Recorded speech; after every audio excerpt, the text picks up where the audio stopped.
Om Sahana Vavatu Sahano Bhunaktu Sah Viryam Karvavahai Tejasvinavadhitamastu Ma Vidvishavahai. Om Shanti Shanti Shanti. Hari Om Shri Gurubhyo Namaha. Hari Om. We'll do the Shanti part of Taittiriya. Om Shanno Mitra Sham Varunaha Shanno Bhavatvayama Shanno Indro Bruhaspatihi Shanno Vishnurukramaha Namo Brahmane Namaste Vayo Tvameva Pratyaksham Brahmasi Tvameva Pratyaksham Brahma Vadishyami Rutam Vadishyami Satyam Vadishyami Tanma Vavatu Tat Vaktaram Avatu Avatu Mam Avatu Vaktaram. Om Shanti Shanti Shanti. So here we are in Anuvak 10, section 10, where this Rishi Trishanku, who has reached that highest. Krishna Bhagavan was talking about the highest. See how the synchronicity happens over here also. So after reaching that highest, उसके क्या उद्गार होते हैं, उसके मुंह से क्या निकलता है, वो हम लोग पढ़ रहे हैं. और Shankaracharya ji said we should say this mantra before we start our studies because it gives us, peace of mind. It puts our mind in a little bit of balance. And this is a Vedantic style. And if you go back to Bhagavad Gita, that's exactly how Krishna Bhagavan handled Arjuna when he got totally depressed. The first thing he gave him was the highest knowledge in verse 11 of chapter 2 when he said, hey, we are eternal. Why are you crying? That I'm going to die, I'm going to kill this, that. Hey, nothing is going to happen to you. We are eternal. So same way, after reaching that highest, वो क्या कहता है वो है हम लोग. और हमने देखा कि the first 3 words, aham vrukshasya reriva के ऊपर स्वामी जी ने इतनी लंबी commentary the because it is suddenly talked about a tree and then we understood what tree they're talking about. Tree of this whole cosmos. And uska stimulator meaning उसको पोषण देने वाला, nourisher of that tree is me, means because he's merged with that Brahman and from the highest perspective he's saying that. And then, so we finished all that and now we are at, other parts of what other things he's saying. So any volunteers to read?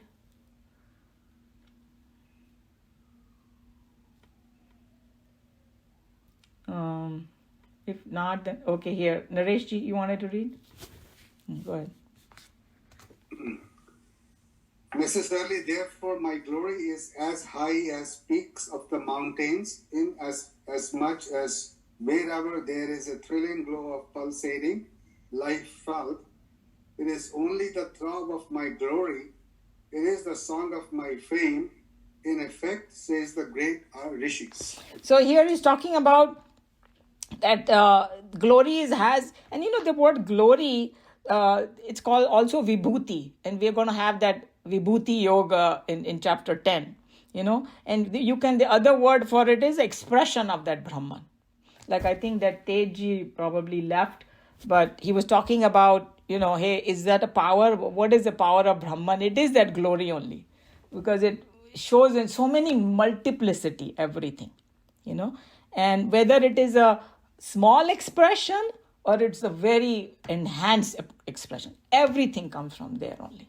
And the best example you can give in the worldly sense is that you have one electricity, it can go through a small tiny bulb and give a little bit of light, right? Or it can go through a computer and it can do such tasks these days, the AI. AI also has no standing without the electricity. AI cannot do anything. So that's what it is. It can be very, very high expression, calculate many different things, or it can be a small thing. Everything is expression of that. So that's how we have to look at it. The conscious life spark within ourselves or the purity of the individual concerned is untouched by the animalism, since awareness as such is only the illuminating principle presiding within the being. Good and bad, sin and virtue are conditions of the mind and the qualities of the thoughts. The consciousness that illumines these conditions or qualities within ourselves should certainly be untouched by the separate form of these objects illuminated, for it is a law in nature that the illuminator is always separate from the illuminator. So, whoever has studied Vedanta might understand, otherwise you might be a little bit confused. Anyway, this is what they are trying to say. That we talked about what that consciousness is separate from mind, body, intellect, everything, right? Or consciousness is completely unaffected by whatever you do. It does not get affected by body, mind, or intellect at all. Doesn't get sullied, dirty, whatever, however way you want. You may have worse thoughts, but it's not going to affect the consciousness. That's what it's trying to tell you. And it's in the next paragraph, it's going to give you a worldly example that we will relate to, what it is. And basically, it is what they are trying to say is that if you are established in that highest, you feel very pure. Because there is no change in it, that it never gets dirty. It never, what should I say? There are different words used to explain that. It's going to come later on. He's going to use those 3 words, imperishable, you can call it. So many different things you can call. But one thing that we have to remember, that it is completely unaffected by what happens in the world. That's how you have to look at it. And the next the sun's rays may bless both a crime perpetrator and a divine ritualism performer. It may illuminate at once filth at one end and a pan of rose water at the other place. The illuminator, the sun being separate from these objects, none of them could condition the light or the source of light, the sun. Similarly, the consciousness illuminates the condition of mind of the individual, whether good or bad. The life sparks in itself is ever the divine, the perfect and the blissful. It is in no way conditioned by the qualities or the texture of the passing thoughts or the entertained ideas. So this worldly example everybody relates to, that the sunlight or the sun never gets contaminated by what it touches. It can touch a gutter or it can touch Ganga. So here, it said that a filth or a pan of rose water. How beautiful the example is. So if we equate that, a consciousness at the highest level obviously doesn't get affected. Even within us, the consciousness that is there, the witness and the consciousness, that also doesn't get affected. That is the most important thing, because if we go back to the core of it, there is nothing called devil in our Vedanta. It doesn't exist as a separate entity or something, because everybody is divine. All that has happened is some dirt has gone on their mind. Even the worst stuff, criminals or terrorists and all that, they also have this divine factor within them. It's just that it's so heavily covered that they can't think straight. That's all it is. So if you remove that cover, then they will also shine. So that's how we have to say. In us also we have the same thing. Therefore, the great saints who come to rediscover in himself that he is none but this divine center in his real nature, and thereby experiences himself to be the heart of the universe, cries from the balcony of his own experience, "Pure am I, like the essence in the sun." So now you know that where it's coming from, that he's standing at that balcony of the highest, and then he's screaming from there, "Yeah, I'm pure and I am like the essence of the sun." The skeptic cannot and will not understand the benefits accrued by such a self-realization, since to him, life without contentions is profitless.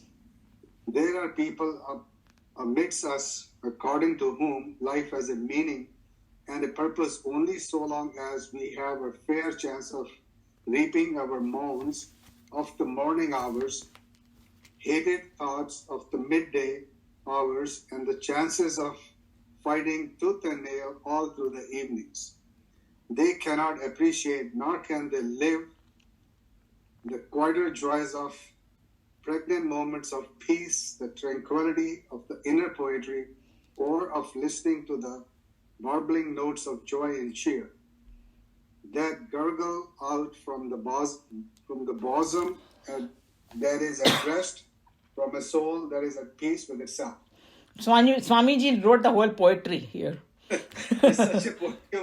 I know. So enjoy, whoever enjoys the poetry will enjoy this. So he's just telling you that हम लोग ऐसे बोलते हैं ना वो संसार में आए हैं तो इसका मतलब दुखालय जो हमने सुना ना सो वी थिंक कि सचमुच ही दुखालय बट कृष्ण भगवान ने बोला वो here also you can reach that highest So he's not telling you to discourage the dukkha, but if you stay in the body consciousness and mind consciousness only, then it's going to be a dukkhalaya. But if you learn to transcend it, and then, and you stay in this higher self of yours, then this is going to be just Sat Chit Anand. They call it, no?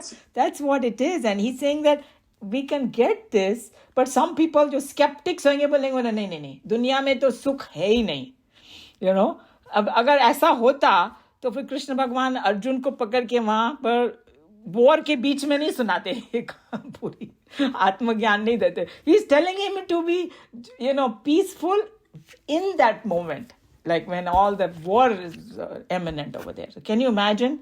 So he's telling you that no, it is possible 100%.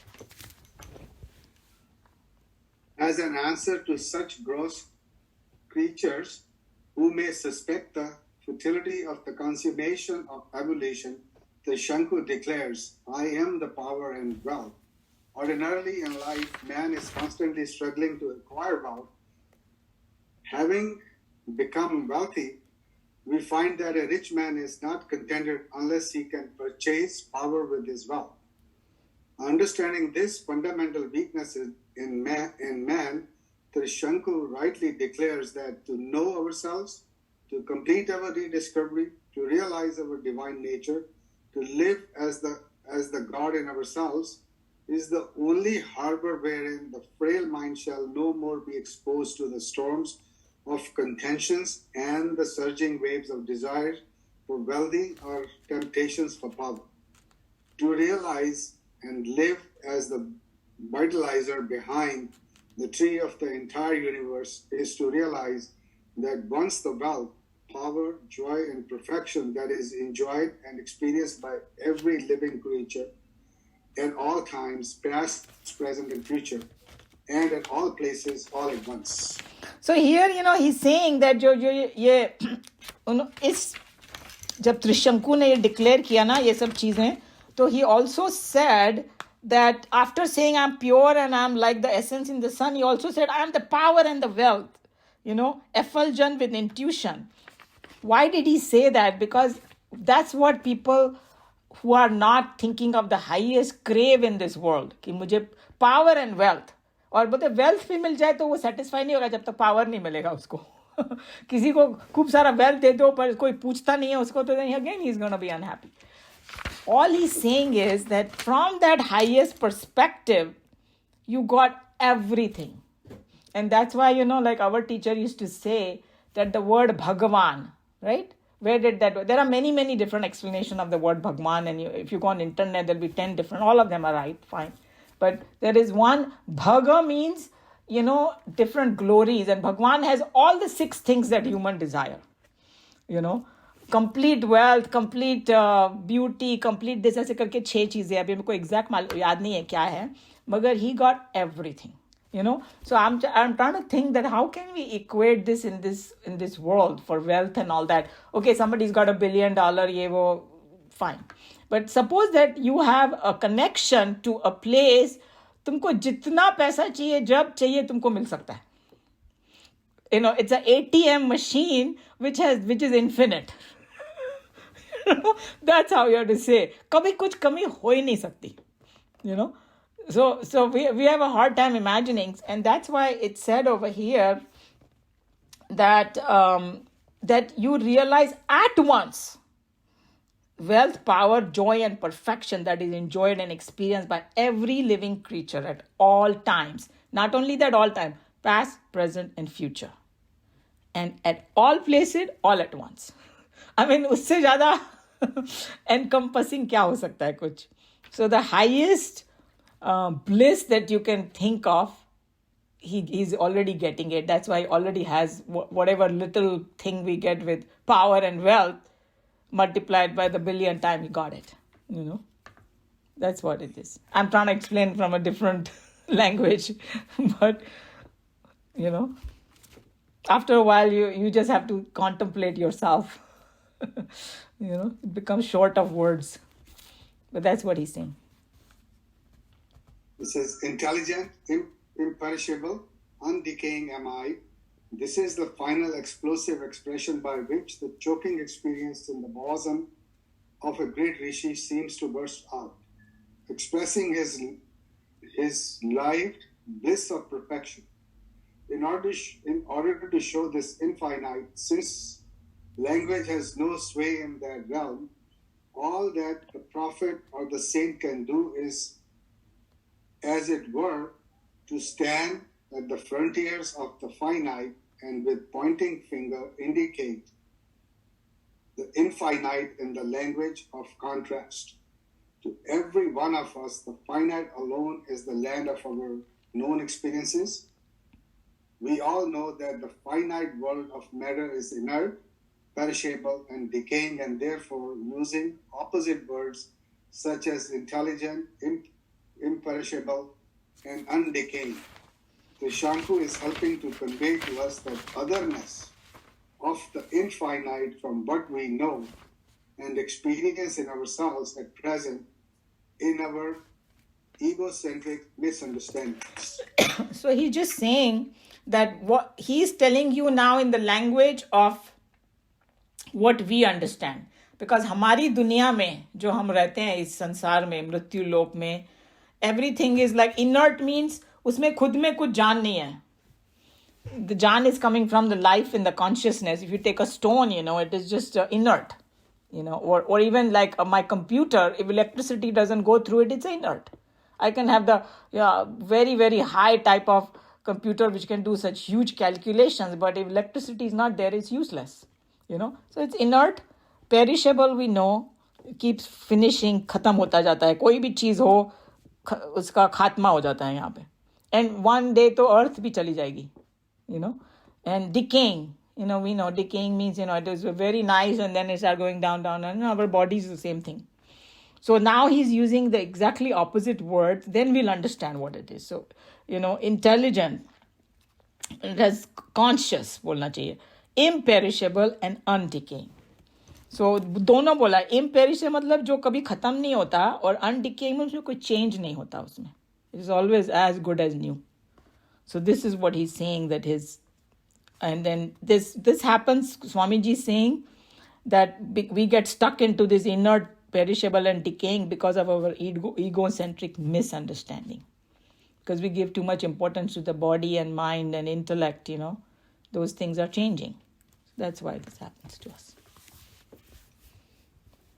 To remember thus our real nature as lived and experienced by Trishanku, the most efficacious technique of turning ourselves to the highest purity and the greatest sense of detachment from our false values.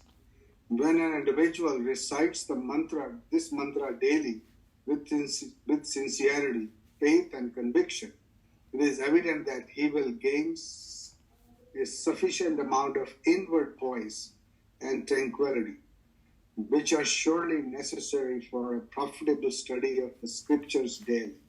So what Swamiji is saying, that Shankaracharya ji recommended that this mantra should be said before you take up your studies, because it is taking you, this is a very good technique. Even if we don't experience it, if we intellectually we believe in it, it will help us, right? It's the same thing like when Arjuna, he was really, really depressed when Krishna Bhagavan said, hey, you are eternal. So it brought his anxiety a little bit down. Now he can listen. Okay, what Krishna Bhagavan is. When you're all so upset and all that, and you don't have a mental balance, there is no way you can study Vedanta. Forget about Vedanta, you can't even cook. If you're all upset and all, you will make a mess out of cooking also, or doing your housework also. So it's just telling you that this shloka, usko thoda sincerity se thoda samajh ke bolenge, तो अपने आप हमारा mind काम हो जाएगा, and then we will be able to understand the Shastras much better. That's what is the whole idea. Any comment, question? It's a good time to ask question if anybody has. Swamiji explained it in such poetic language. It's just unbelievable. Yeah, and sometimes you have to read many times his commentary because his sentences are so long. To digest it, that to enjoy the beauty of what he's saying, you have to read it several times. Yes. Yeah, Samirji. Oh, yeah, okay. Samirji and then Sushilji. There is so many words that it can describe what the conscious, superconscious, or purest conscious is. One of them is Chetan. I think the Chetan is something which we all have it, which is within us, and that's why we are living. And to reach there is the goal. And that's the purest, undying, imperishable, whatever you want to call it. That's what, I think one simple way of understanding. That's what I thought. Yeah, I think that's good. Absolutely, yeah. Sushilji? And that is Sabda Atit, Buddhi Atit, Mind Atit. It is all beyond all that. So our talking is good to understand that. But we will never be able to put it in the words to perfectly say what it is. Correct. It just to be experienced. Yes. It has to be experienced. So then the only way they say is that even Shastras give you the indicative definitions, they call it. It points towards it. That's all. It cannot tell you. That's why they say there's a saying, I think it's by Osho, you cannot see God, but you can be God. That tells you all that, you cannot explain, but everybody tries in their own way, and it kind of helps us when they try. Yeah, that's what it is, yes. Absolutely. Sushilji. It's not a question, just a simple comment about this, where it says that whoever attains me, he gets everything, whatever he wants, all of a sudden, instantaneously. He gets everything. So I think it was Swami Sarpriyananda. He explained a little bit more, which made more sense to me. He says, it doesn't mean that all of a sudden you get all your gadgets, you get all the wealth and all the food and everything. He says what it's saying is once somebody attains me, that means he won't have many desires left. He will be totally in himself satisfied with that. And that happens all of a sudden. True. So that's what his explanation was. I thought that was a very good explanation. True. No, that is very, very true, because see, one of the reasons we kind of, Swamiji made that comment about it, because sometimes, people are different levels on this earth. And किसी को लगता है कि भाई ये सब gadget से ही खाली happiness मिलती है. But the people who don't care about a gadget, they might get the 10 times more happiness looking at a sunset. See what I'm saying? All of us, our goal in this world is eventually सबको happiness ही चाहिए. Whether it's a worm or it's a human, or within human also. Why do they want the gadgets? Because they think it brings them happiness. That's all. If a gadget starts giving them pain, they will get rid of that gadget. So basically, the idea is that they're talking about that ultimate thing that we are seeking is happiness. And once you get this stage, you become happiness yourself. So where is the question of getting anything? Because sometimes, like one of my friends, we were talking about these Hare Krishna people, and there are, because, Sheila ji is here, she knows, a lot of young people who are in their teens sometimes join, and then they become sannyasis in their early 20s. वो संन्यास ले लेते हैं, right? So she was saying, अरे these people are so young, इनके तो अभी खेलने के दिन हैं, इनको तो enjoy करना चाहिए. I said, what makes you think that they are not enjoying? They don't find joy in this. They find joy in that, and it is much more joy they find. So we have sometimes we have a strange idea about what brings you joy, because if A, B, C brings me joy, I think that everybody gets, something like drinking. The people who don't drink, they don't want to even touch it because it doesn't bring them joy. But the person who likes drinking, that it brings them joy. So there are different, the reason is that main thing is that he's talking about that ultimate happiness. And here they're saying that you become that happiness yourself. There's nothing more there because that happiness is very, very high, as though happiness of everybody all the time.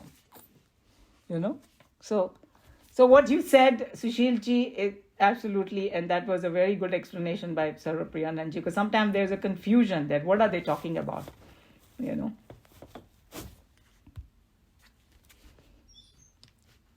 Any other comment, question? Okay, so we can go to the next verse. So it's section 11. And this one, whenever in Chinmaya Mission, when they have the graduation ceremony, especially in Houston, I remember this, they used to tell our Acharya used to say from here on and until the end of Shikshavalli, a student who is going out in the world after the graduation, what the teachers want to tell them, So that's how it's almost like a final message, even though all the other messages are related to this only, but now they are even making it more condensed, everything over here towards the end. So here is the verse. Veda manu charyo ante vasina anushasti satyam vada dharmam chara swadhyayanma pramadah acharya priyam dhanma prajatantu ma vyavachetsi satyana praviditavyam dharmana praviditavyam kushalana pramaditavyam bhutyena pramaditavyam swadhyaya pravachanabhyam na pramaditavyam. You can say this, pramaditavyam or bar aa raha hai, right?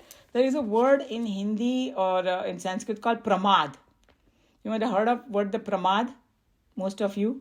Okay, pramad is like, our teacher used to explain, it's like intellectual laziness. Okay, it's like, I don't want to do something. Ek to hota hai ki physically lazy. Okay, that's very bad. You just want to keep sitting, don't want to do anything. Ek hota hai intellectually lazy. Koi aur solve kar de mera problem. Don't employ your intellect. So pramad is something like that when you ignore something, when you don't want to do something, usko pramad. So keep that in mind because that will be important to understand. So Veda we know, Anuchya, having taught, so, Acharya, the teacher, preceptor, Ante Vasinam, to the resident within the ashram. Ante Vasinam, the students, disciples. Anushasti, enjoined, उनके साथ उन्होंने वार्तालाप शुरू किया. Satyam vada. Satyam is truth, vada is to speak. Dharmam chara. These are very famous lines of Taittiriya Upanishad. Satyam vada, dharmam chara. Okay? Chara is perform. So perform your duty and dharma ko perform karo. And we'll see the more deep meaning with it. Swadhyayayat, from the study of the Veda, never, pramadaha, be heedless. So there's another word in English, I'm sure that Meeraji knows this word, when you become heedless to something. Yeah? So that's what pramad means, when you don't pay attention to something. Usko ignore kiya. Acharyaya. Is it intellectual laziness or is it being heedless to something? In your mind, what is the difference between heedlessness and intellectual laziness? What do you think? Well, heedless is just being generally not caring about something or being careless about performing something. When do you do that? When you intellectually become lazy? I see. It is the same. It is related. Yes. Okay, see, that's the beauty about Vedanta. It makes you think. तुम्हारा प्रमाद दूर कर देगा because तुम मजबूर हो जाओगे सोचने के लिए. So Acharya But the pramad is, there could be a good pramad as well, I suppose. No. What you are thinking is pramod. Pramod is hasya, जिसको बोलते हैं. Pramad is always a negative thing. When you say na pramaditavyam, it's a negative thing, pramad. So that's how it is. Okay, Acharyaya for the teacher. Priyam, agreeable. Dhanam is gift. Or, dhan is like actually talking about the fee over here. We'll see. Ahritya, having given. Prajan tantum, line of descendants. Ma is not. Vyavachetsi, server. The person he's talking about. Satyat, from the truth. No, never. Pramaditavyam, fall. Never fall from the truth. Dharmat, or from your duty. No is never. Pramaditavyam. Again pramad की बात की है कि उसमें प्रमादी मत हो जाओ. Kushalat, from your own welfare. Means it's telling you तुम ना मतलब कुशलता से रहो इस दुनिया में. ये नहीं कि दूसरे लोग आके तुम्हारे एडवांटेज ले ले. एक किसी ने एक थप्पड़ मारा तो हर बार दूसरा गाल देने की जरूरत नहीं है. See what I'm saying? उसके थोड़ा सा कुशल रहो. Maybe certain times it may be okay to do, but not all the time. So that's what. Kushal bano. And I think there is one in Bhagavad Gita, they have योग कर्म सु कौशलम. योग को कुशलता बताया in word. Dexterity in action. What is yoga equal to dexterity in action? Different definitions in yoga ke. So one of the definition is a kushal ban jao. From what is your own welfare? Okay. Sure is never. Pramaditavyam, again, pramad nahi karo. Bhutye, prosperity. तुमको prosper भी होना चाहिए. ये नहीं कि कि खाली वेदांत पढ़ रहे हैं और कुछ और काम नहीं कर रहे हैं, भिखारी बन गए. No, you got to be prosperous also. कोई प्रॉस्पर होएगा तभी तो वो दान भी कर सकेगा. We talks a lot about दानम आल्सो हियर. प्रमदितव्यम, neglect. स्वाध्याय प्रवचनाभ्याम. So don't become pramadi towards your swadhyaya also from the study. And Vedas, propagation of the truth. उसमें भी प्रमाद मत करो. जो तुमने सीखा दूसरों को सिखाओ. So that's what. The other word over here is pramaditavyam. Be indifferent. That's a little milder word, but it's the same thing, right? Being indifferent, being indolent, being heedless, or intellectually lazy. All of that come under that. Like we have in when we do Bhagavad Gita further, you will see that there are 3 gunas, right? Sattva, Rajas, Tamas. Tamas is the one when tum pramadi ho jate ho. Tamas is the one heedlessness happens. Tamas is the one intellectual laziness happens. So it tells you not to do that. So what are the different points in here? So firstly, we have to understand that this whole chapter, Shiksha Valli, is a convocation address, like we say, delivered to the students who are returning from the Gurukul to the world. Okay? And this particular section 11 is a conclusion of the commandments. That's what, कोई बोलते हैं अपने हिंदुओं में commandments नहीं है, and here it is. वो लोग अपना 10 commandments लेके बैठ जाते, इधर देखो commandments already है, पर हम लोग पढ़ते नहीं है इसको, जानते नहीं है. So these are the conclusion or commandments. So then Swamiji is going to explain in his commentary, he has analyzed this, that there are 7 waves of thought, he calls it, because there are 8 verses in this section, section 11, and 7 are the different waves, and 8th को उन्होंने फिर वापस summarize किया उसको, जोर से वापस बोला कि don't give up these things. When we come to it, we'll see. So what are the 7 waves? It's telling you the relationship between you and the society, because now these people are going in the world. So then how you should have that relationship and how you should conduct yourself in the society. That's why I said, Satyam Vada Dharmam Chara. So those that, relationship with it. And then also the relationship with your past generations and your relatives and elders and all that. Because even to give the due importance to the past generation is so important. They are all achievements, they are all struggles and everything, so you cannot ignore that, that, and then your elders, that, how you treat them and all that. And then the relationship with the teacher, उसका जो तुम्हारा जो कर्तव्य है teacher की तरफ, वो तुम कैसे निभाओगे, वो भी बताया गया है यहाँ पे, and बड़ा practical ढंग से बताया. When you will come to that, you will see it's extremely practical. Like in today's world, the the education has become like a business. Without the fee, they will not let you enter any classroom. Okay? यहाँ पर उल्टा था, पहले पढ़ लो, सब कर लो, जाके कमाओ, फिर भी फी भेजना.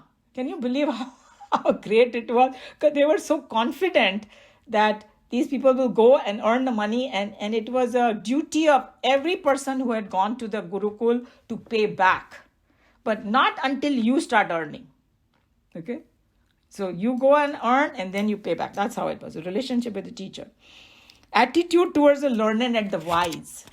Because there are people, if somebody comes from a university and he is like a valedictorian, I'm just giving an example, it may not be true, just an example. And then he thinks that I'm the greatest in the world, and he just disregards all the other wise people who have gone, then there again is a problem. He has this big fat ego because he's got now holding a degree or something. No, you have to give a lot of respect for people who have more experience than you, and you are considered wise in the society. So that it's mentioned in this section. And then about charity, how you should give the charity. ऐसे आंखें बंद करके नहीं देना चाहिए, कोई कौन से एटीट्यूड से देना चाहिए, वो सब है. और चैरिटी के बारे में भगवद गीता में भी बहुत अच्छा है. There are 3 kinds of charities, sattvic, rajasic and tamasic. All that, fine tuning will learn in Bhagavad Gita also. तो चैरिटी का भी एक प्रोटोकॉल बताया है कि कैसे करना चाहिए. And then if you have doubts about, hey, I might get confused, like Arjuna got confused. Arjuna भी तो गुरुकुल गया था, and top student था गुरुकुल का, और वो उस गुरुकुल में उनको ब्रह्म विद्या भी सिखाते हैं, मगर फिर भी confused हो गया ना, because that's how world is. It just, takes away sometimes your memory. So if you have doubts about your duty, then how should you function? Who you should turn to? All that is also mentioned. And believe it or not, if somebody falsely accuses you, what you should do. Because in the world, even that's going to happen. You may be going out thinking everything will be hunky-dory. No. There will be negative forces which are going to come after you. So then, hey, how you should imagine, kitna practical unhone ye bataya hai, So, that's what this is. Okay. So, what after saying these 7 different things, then he's going to talk about that. So these certain things should be strictly followed, and one of this is Swamiji calls it Vedanta in practice, this particular section, because एक तो होता है कि वेदांता पढ़ लिया तुमने, एक है उसको practical use में लाओ, तब भी कुछ फायदा होगा, तभी prosperity मिलेगी. And I always like to quote this last verse of Bhagavad Gita, where Sanjay is telling Dhritarashtra that जहाँ कृष्ण होंगे और जहाँ अर्जुन टुगेदर होगा, धनुर्धारी अर्जुन ना, जिसने गांडी उठा लिया वापस, ओके, जब मतलब तैयार है काम करने के लिए, सो उसमें वो प्रमाद नहीं है. सो अगेन द प्रमाद कम्स ओवर देयर, द प्रमाद नहीं है उसने, he won over his pramad. And then there are 4 things that mentioned over here. It is Shri, Vijaya, Bhuti, and Dhruva Niti. So you have prosperity over there. Prosperity is also very important. And Shri Vijaya, विजय वही होगी, बोलते हैं ना कि किसकी विजय होगी, सत्य की विजय होगी. Shri is prosperity, and Dhruva Niti means good policy will be there. So same way this is called Vedanta in practice. So, and then he says over here that speak the truth, and truth over here has a much deeper meaning over here. Firstly, learn the truth from the Vedas. What really, highest truth is that real and unreal. What is real and unreal, okay? And then whatever you are convinced of totally in your heart, work from that.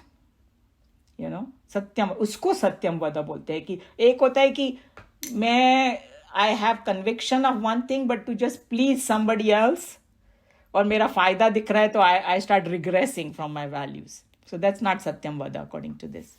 So satyam vada has a lot deeper meaning. When we do Swamiji's commentary, we'll learn. And then dharmam chara. So dharma is a word, loaded word. You just like dharma, or the other words are shraddha, or what is the third word I'm thinking of is It's not coming to me right now. But, there are a couple of words in Sanskrit which has much, much deeper meaning to it. And just a simple explanation doesn't do, but we won't go too much in detail over here.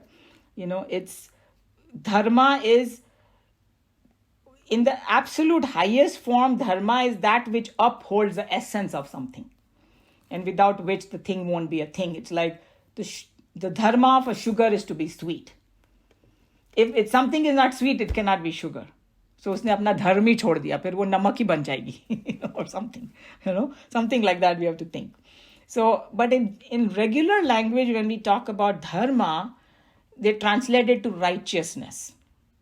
Because, like all the good, higher values of somebody, humanity, bolo, like they talk a lot about humanity, right?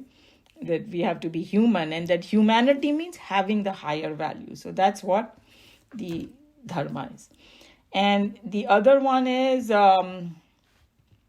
duty. When it comes to dharma, mera dharma kya hai, right?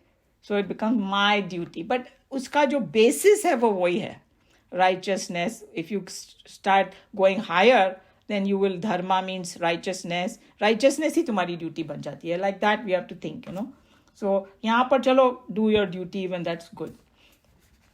And then what Swamiji was trying to explain, that when we talk about righteousness, there are certain values which are universally accepted as a good value. I don't care which religion you are, they will always say, satyam vada dharmam chara. Do your duties and speak the truth and don't steal, and it goes into other small things which every human being should know, So, and then another very, very important thing that Swamiji brought out, that when it talks about duty or, dharmam chara, in Vedanta, very, very important difference is there with the Western thinking. And that is that duty ko ज़्यादा importance दिया है, rights को नहीं दिया है. Like West में क्या है ना, my right, my this thing, my that thing, or I have to have my right, right? यहाँ पर वो बात ही नहीं किया, तुम अपनी ड्यूटी करो बस, तुम्हारा काम है तुम्हारी ड्यूटी करना. And if everybody does the duty correctly, so दूसरे का right अपने आप follow होएगा, right? Think about it. If everybody does what they are supposed to, किसी के right का मानहानि नहीं होएगी. So that's what they stress upon. And there is a very famous sentence by President Kennedy. You must have heard of it, that in his speech he said, don't ask, he told the young people in his speech, don't ask what the country can do for you. Ask what you can do for your country. And that is exactly what it's coming from here. And then I was thinking about that very famous verse from chapter 2 of Bhagavad Gita, Karmanyevadikaraste ma phaleshu kadachan, that everybody quotes. Hey, but usko na thoda twist kar diya hum logon ne, and it's not the exact translation. Because the way they say it, कर्म करो फल की चिंता मत करो, ऐसे बोलते हैं ना अपने जो सब लिखा होता है. Actually is not, the word is not चिंता, it's much much deeper. It says तुम्हारा अधिकार सिर्फ काम करने में है, उसके फल पे नहीं है. और there's a scientific reason behind it, because फल जो मिलेगा वो तुम्हारे हाथ में ही नहीं है. It is given by the higher authority, because he has to consider all the factors which you are not aware of. So, a simple example is I might go from here to the airport. I might plan कि मैं आधे घंटे में पहुंच जाऊंगी, रास्ते में accident हो गया तो I won't be able to reach. और या मेरा plane छूटने वाला है 45 minutes में, मगर something happened and the plane didn't go up. I can plan my trip, I can do all that, but the result is not in my hand. That's a scientific fact. So actually that's what अधिकार की बात आ जाती है यहाँ पे. तो तुम्हारा अधिकार सिर्फ काम करने में है, उसके रिजल्ट पे नहीं है. That's what it actually means. उसको ऐसे उन्होंने ट्रांसलेट कर दिया, चिंता मत करो. नहीं कर सकते हो तुम चिंता, लेकिन कुछ होने वाला नहीं है चिंता करने से, बिकॉज उसकी डोर किसी और के हाथ में है. और वो कोई डोर ऐसी वाली डोर नहीं है कि मेरे मन में आया वो रिजल्ट दूंगा. Whole thing is very scientific. it's just the karmo ki gati is very gahan. Gahan means very deep, and we don't have a complete understanding with our limited mind. So that's what he was discussing, that, when it comes to duty, what does it mean? So, and then Swamiji was explaining that how this attitude of doing duty correctly, and that is my adhikar, that's what brings the spirit of giving. That's what brings the spirit to be charitable rather than to hoard. एक होता है ना कि वो मेरे लिए, सिर्फ मेरे लिए, सेल्फ एग्रेंडाइजेशन जिसको बोलते हैं कि me and me alone, and मैं खुद का भी ले लूँ, औरों का भी हड़प लूँ और बस. But if you have this duty type of mentality, that's when you'll be thinking of, hey, I got plenty and now I want to share it with the world. So that's what he was talking about, which is very important. So, and then the very, very important, like I was saying, it's so scientific, their approach, that they don't even expect the student to pay the fee right away. तुम गुरुकुल जाओ, पढ़ो, सब करो, no problem at all, free में.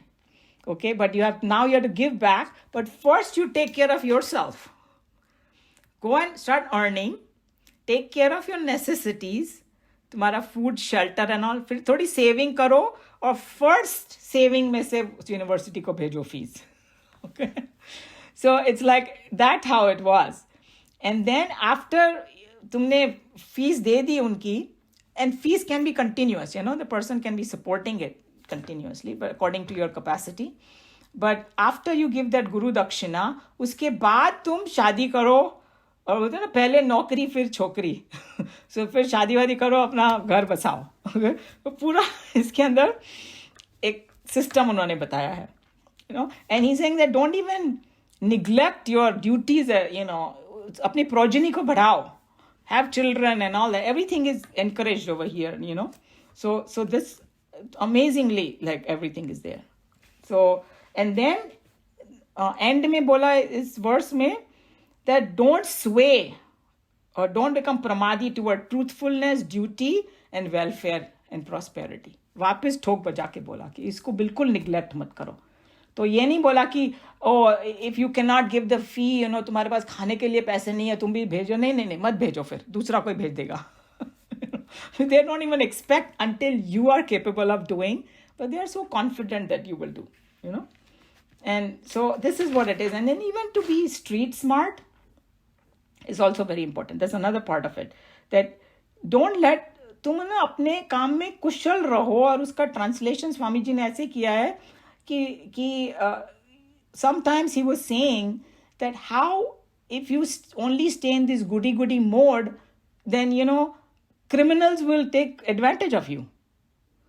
We don't need to. आजकल ये phone वगैरह से कितना बुद्धू बनाते हैं ना लोगों को, like IRS बन के कोई आ जाएगा, oh you owe this, and they have collected. I've heard that there was some ring from India which was doing it for last so many years, and I heard in the news they had collected $55 million from people in last whatever 30 years. इतना बुद्धू बनाया. So he's saying that kushal raho. Don't let them take advantage of you, and don't neglect your own welfare. So don't sink into some poverty or something and all that. So that's so these are the things that they are telling you to do.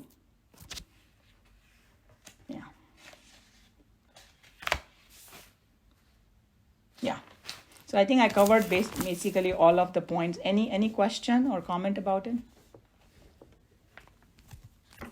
Just one thing earlier, at the very start of it, you mentioned something about the pramad and intellectual laziness, and then you mentioned about the three gunas, sattva, rajas, and tamas. And the tamas you mentioned, that was the laziness in that, if I'm correct, right? Yes, true. Okay. Would you call that as ignorance also?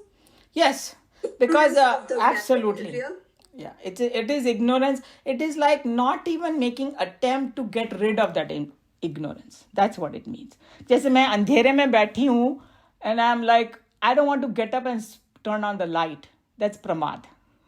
I sit there and complain, So it's like, I keep saying I'm so dukhi and this and that. Hey, go read Bhagavad Gita, See how you can come out of your this thing. So if I don't do that effort, that's called pramad.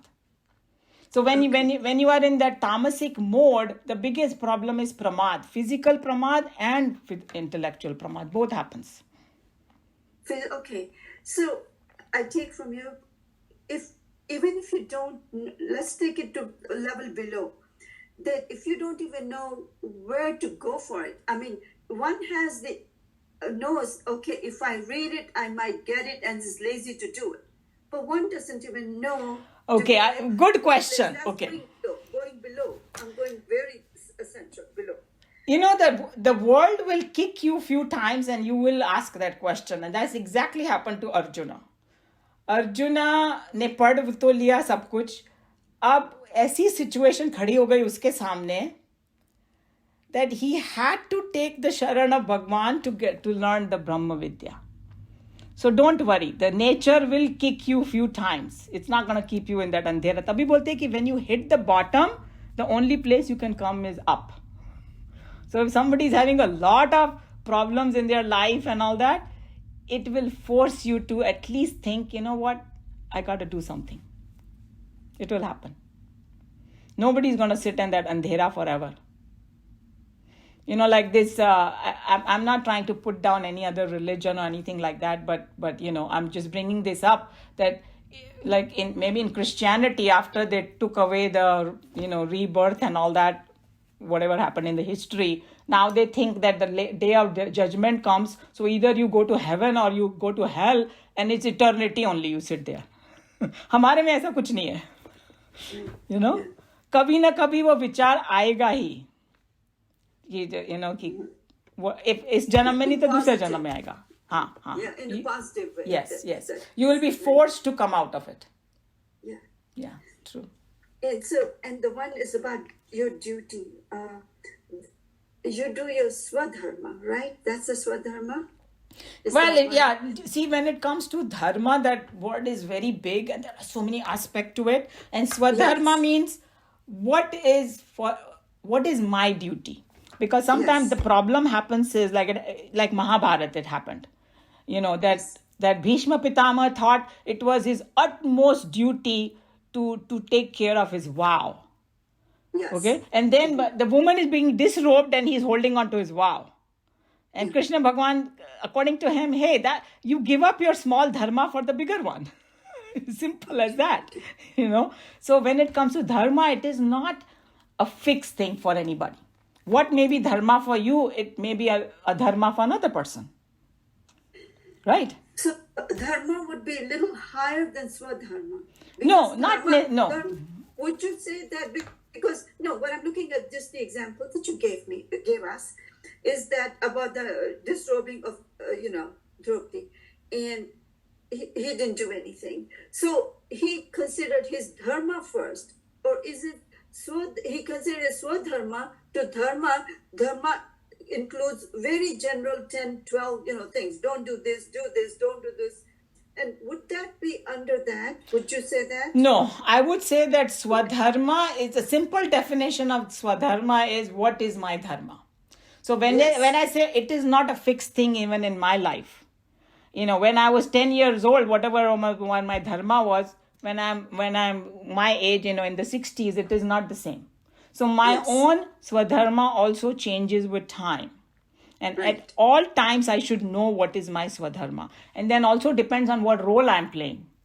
You know, I'm at home, I'm a homemaker and I'm a wife and a mother and whatever. If I have a job, I go there, it's my different role. So that becomes my dharma. So even my dharma, so what you are trying to say is that when it comes to dharma, you have to intelligently know what is your dharma. And the more quiet, peaceful you are, the more you are connected with the higher or with the Vedantic values, you will know what your swadharma is.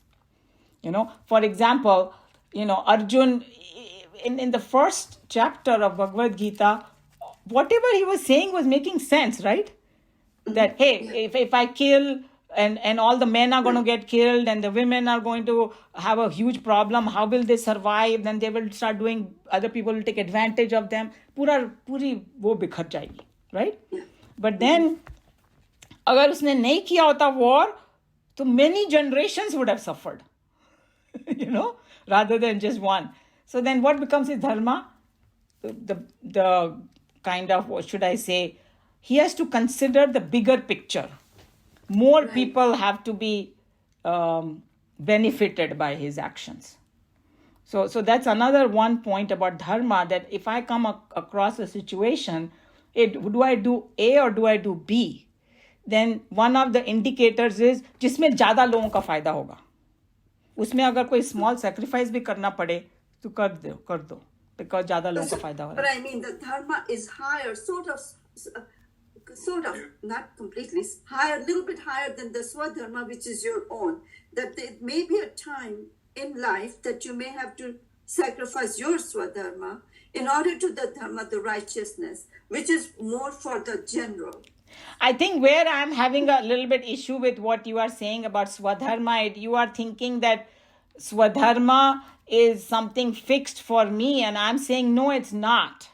Because No, it's not fixed. yeah. No. So it is like if you take Bhishma Pitama's example, his swadharma was to uphold his country's benefit, but he gave the lower dharma of his more important, so that he did not make it his swadharma.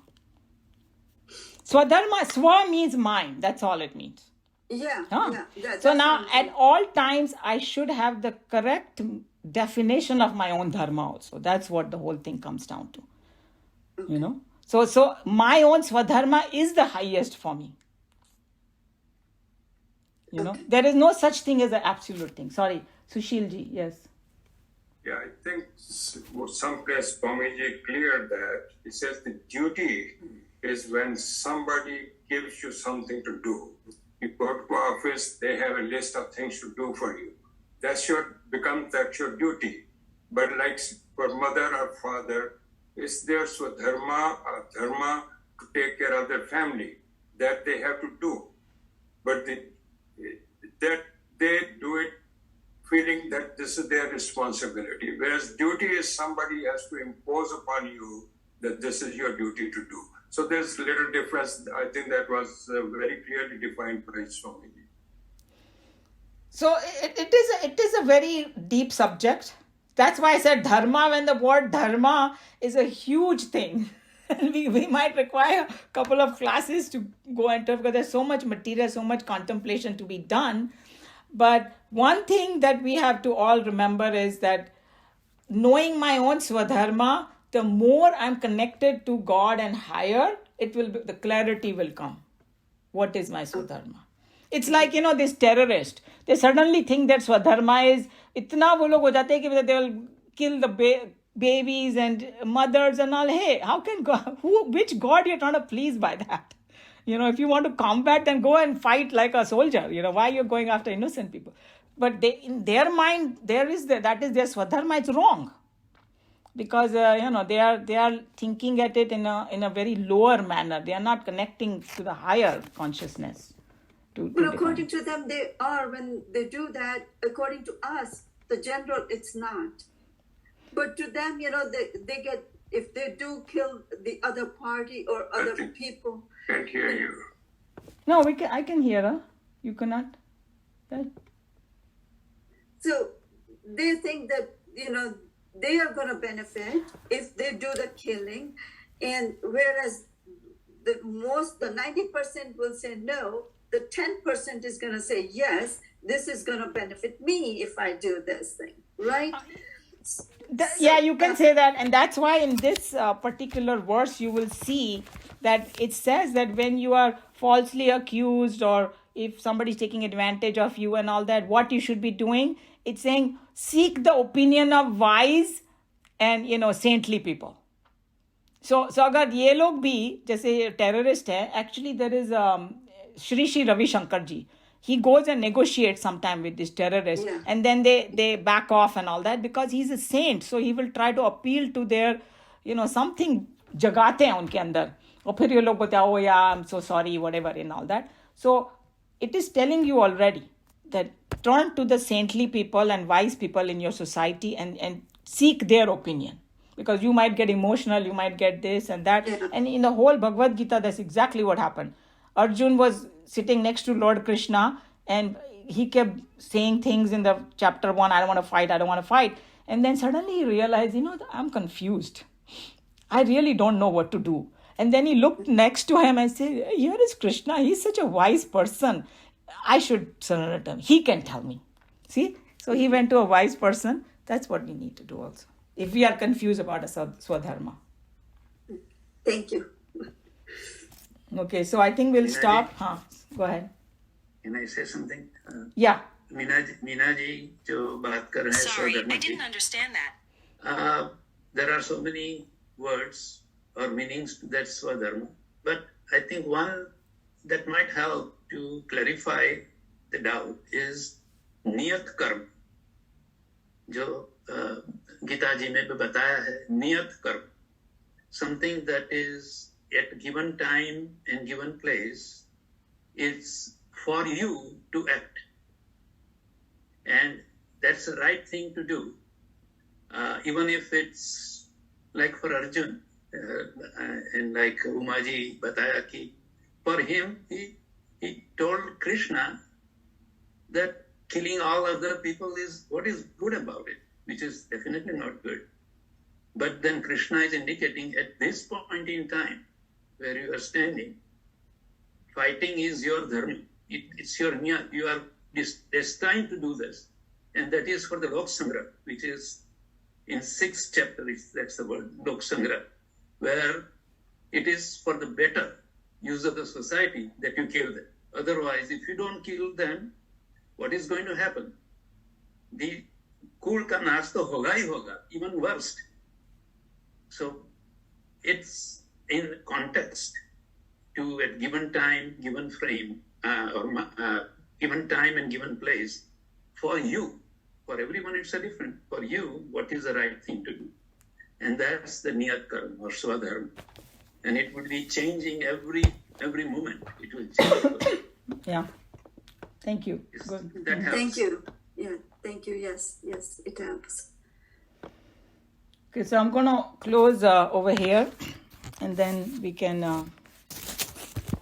Om Sarve Bhavantu Sukhinah Sarve Santu Niramaya Sarve Bhadrani Pashyantu Ma Kaschit Dukha Bhag Bhavet Hari Om Shri Guru Pyo Namaha Hari Om.